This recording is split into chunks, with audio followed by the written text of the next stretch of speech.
Bienvenue sur les podcasts du collectif Voix libérée. Bonjour et bienvenue.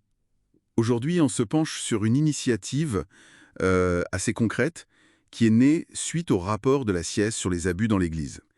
Il s'agit d'un diplôme universitaire, un DU, proposé par l'Institut catholique de Paris, l'ICP. Oui, tout à fait. On a ici plusieurs documents, la brochure du DU, un compte-rendu d'atelier qui le présente, et même une lettre assez parlante d'un collectif de victimes. Le titre du programme, c'est « Abus et bientraitance, écouter, accompagner, prévenir ». D'accord, donc l'objectif pour nous, c'est de comprendre un peu mieux ce qu'est cette formation, à qui elle s'adresse, et puis ce qu'elle espère changer concrètement. Allons-y pour cette exploration. Alors ce DU, il a l'air très structuré. Lancé juste après le rapport SIAZ, fin 2021, c'est plus qu'une simple formation, non. On sent une volonté de répondre de manière un peu systémique. Absolument. C'est porté par le Théologicum et la faculté d'éducation de l'ICP, et il y a aussi un partenariat avec Fribourg pour la Suisse romande. Et ce qui est important, c'est que ça ne concerne pas que les abus sexuels. Les documents insistent beaucoup là-dessus. Ah oui, Oui, ça couvre aussi les abus d'autorité, de conscience, spirituels. L'idée, c'est vraiment de saisir les mécanismes profonds, en fait. comprendre donc. Ça, c'est le premier pilier, si je comprends bien. Mais les docs insistent aussi sur accompagner et prévenir. Ça se traduit comment, ça? Mais c'est vraiment le cœur du réacteur, si on veut. Comprendre, ça passe par le droit pénal et canonique, la psychologie, la sociologie de l'emprise. L'emprise, oui. Accompagner, c'est l'écoute des victimes, bien sûr. Leur reconstruction. Il y a aussi une approche théologique qui est intégrée. D'accord. Et puis prévenir. Et là, on est sur le volet le plus systémique. Comment on crée des cadres, des environnements dans l'Église qui soient vraiment sûrs?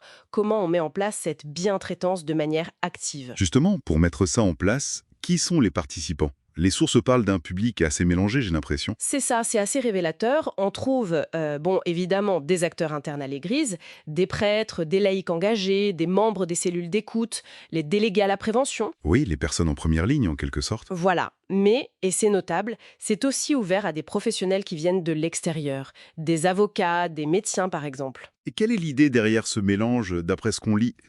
L'idée, ça semble être de créer une culture un peu partagée, des compétences reconnues à l'intérieur, mais aussi de profiter de regards, d'expertise externe.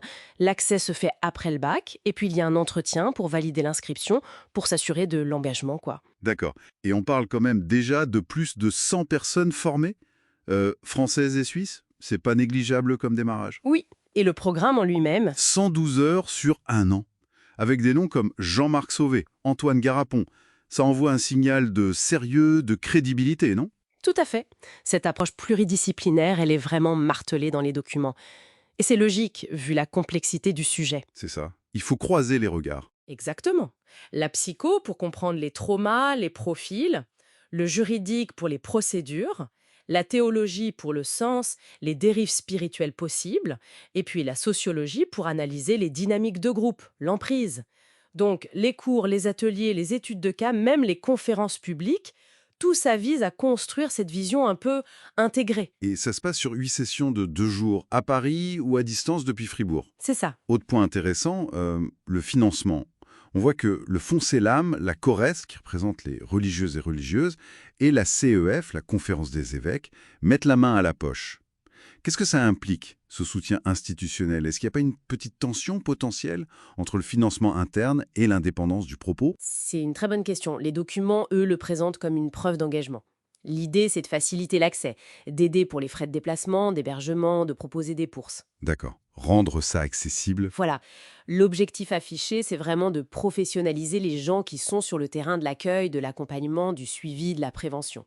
Après, la question de l'indépendance, elle est là, en filigrane. Mais le fait d'avoir des intervenants externes comme Sauvigy ou Garapon, ça vise sans doute aussi à garantir une certaine objectivité. Et puis il y a cette lettre du collectif Voix libérée. Ils recommandent un de leurs membres, Nicolas Pro. Ça rend les choses très concrètes, je trouve. Ah oui, cette lettre, elle est très éclairante. Elle dit que la formation permet de mieux structurer leurs compétences. Donc c'est vraiment perçu comme un outil utile par ceux qui sont déjà sur le terrain, y compris des victimes qui s'engagent maintenant dans la prévention. Tout à fait. Ça montre bien le lien entre l'expérience vécue, qui est parfois très douloureuse, et puis le besoin d'acquérir des outils d'analyse, d'action qui soient reconnus, Pour des collectifs comme celui-là, former leurs membres via ce DU, c'est une façon de renforcer leur propre capacité à agir, à peser pour la prévention, l'accompagnement, en parlant un langage commun avec l'institution, en ayant des méthodes partagées. Donc, si on résume, ce DU se présente comme une réponse à la fois technique et humaine. L'idée, c'est d'outiller des personnes clés avec des outils concrets pour écouter, accompagner les victimes d'abus et, point crucial, pour prévenir ces abus au sein de l'Église. C'est exactement ça.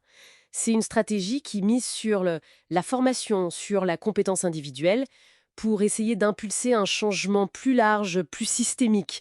D'ailleurs, les retours qui sont cités dans les sources, ils parlent d'une légitimité qui est renforcée pour les participants et aussi d'un réseau de soutien qui se crée entre eux, ce qui est précieux. Très bien. Une dernière pensée peut-être, pour aller plus loin. Former des individus, leur donner des outils, c'est essentiel, on le voit bien. Mais la question qui reste, c'est dans quelle mesure est-ce que ce renforcement des compétences individuelles peut vraiment suffire à transformer les structures, la culture même de l'institution, pour que la prévention et la bientraitance deviennent vraiment systémiques, ancrées durablement? Voilà une question qui mérite sans doute réflexion. Merci de nous avoir suivis dans cette exploration. Ce podcast a été produit et réalisé par le collectif Voix libérée. Pour nous écrire, partager ou témoigner, adressez-nous un mail à pcantores37@gmail.com. Parce que nos voix comptent. Parce que le silence n'est plus une option. Parce que la mémoire exige justice et vérité.